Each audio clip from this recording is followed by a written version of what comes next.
I want to talk about arriving to the decision to enter into marriage, Okay. especially with you, our resident married person. I am the one You are the out of the one. two that is You are the married. one out of the two, so you have the experience on the process in preparing to enter into marriage. And specifically, the first question I want to ask you is, how confident, or what helped you to be confident in knowing that you are getting married to stay married?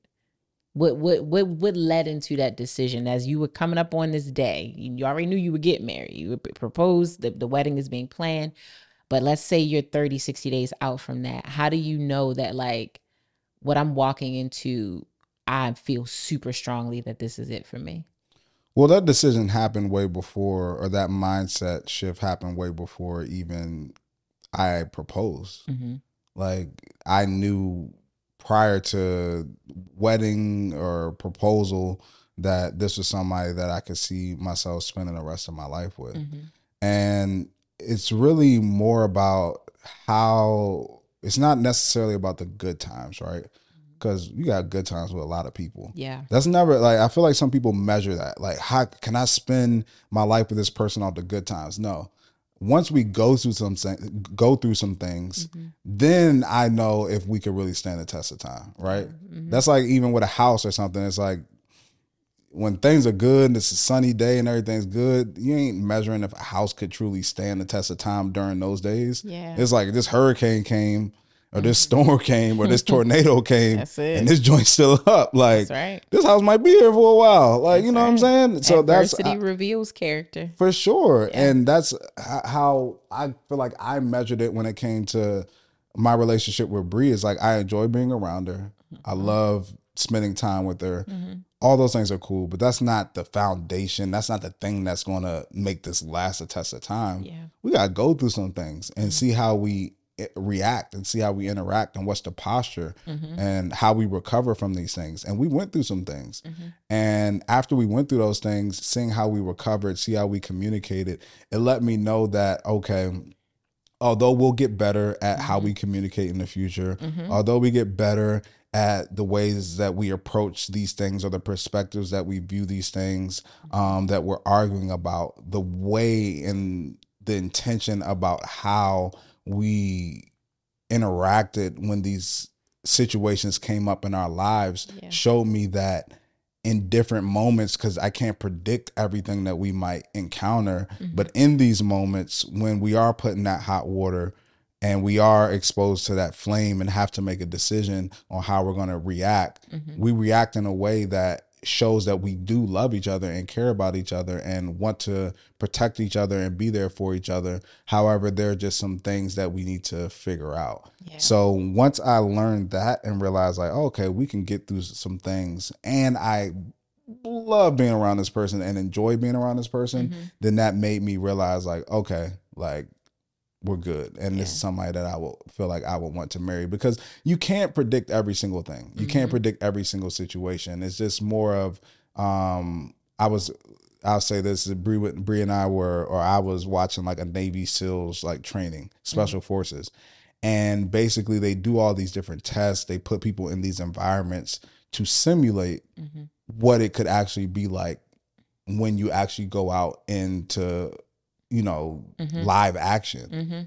You can't give that full experience all the time, but you try to go through so many different simulations to see how somebody would react in those spaces. And then once you feel like they pass those tests, then you give them that diver's badge or that sniper's badge to say, now you're ready for the real thing, essentially. And hoping, right, that because of their training and because of the things that they've done and experienced, that moving forward, when they actually are in live action, they will be able to handle themselves. And that's the same thing I think with marriage. It's like pre-marriage, you go through all these things and try to simulate all these different experiences. So you're hoping that once you get through those, if you get through those things effectively, that when marriage comes, that no matter what comes, whether it's 5, 10 years down the road, that you'll still be able to sustain this thing. Yeah, I want to contextualize some of what you're saying, and especially for people who, if this is your first time listening to us, I can listen to what you just said and know that when you say, we went through some things, we had some challenges.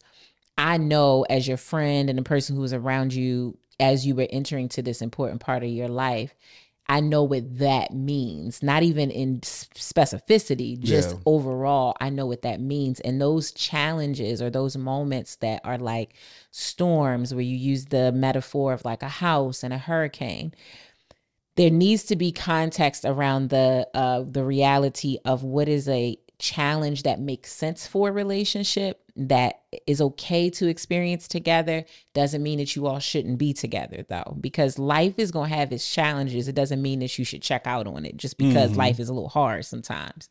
But then there are the set of challenges that they should not be experienced to the point where you then proceed past them. And so again, if this is your first time joining the show and listening to the podcast, we spend a lot of time talking about relationships from a very positive, healthy perspective. When we are talking about challenges in a relationship, we are talking about maybe some communication challenges. We are talking about the getting to know and learn each other, living under the same household, and how to curate finances together, and learning certain dynamics about how to disagree with each other. Or you might have your first few sets of arguments, or you're learning your friends, and maybe there's a little hiccup with some friends on a friend trip.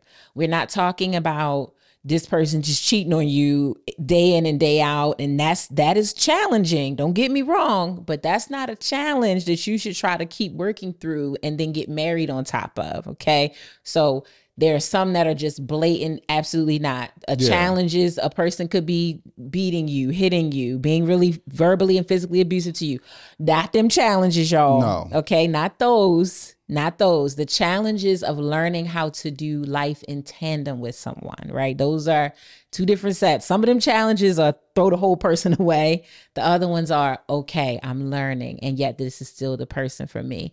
I had a rough day, or I'm trying to get a business off the ground. How is this person being integral during this challenging time in my life? Exactly. I just had to add context to that, because people I know people do that. They do that. They'll take run with that it and be like, well, yeah, so then why y'all be telling me to not be with him? Because not the same. No, they're not the same thing. I mean, I forgot who said this to me one time, but it's like life is full of black and whites, but people who succeed in life learn how to operate in the gray. Yeah. Like when it's not so clear of like how things will be. And in life, there is so much gray.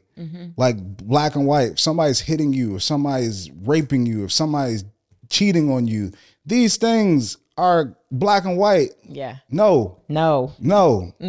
What we're talking about is the gray in relationships, the things that isn't necessarily wrong, but maybe it's particular to you. Yes. Or like things that, people go through, or like Rhonda said, communication issues. It's not necessarily somebody is like doing something wrong or intentionally hurting you. Yes. It's just like we're not clicking, yes. or you don't understand how I feel. Or like these are the normal relationship problems that we all deal through, that sometimes we can't stand the test of time.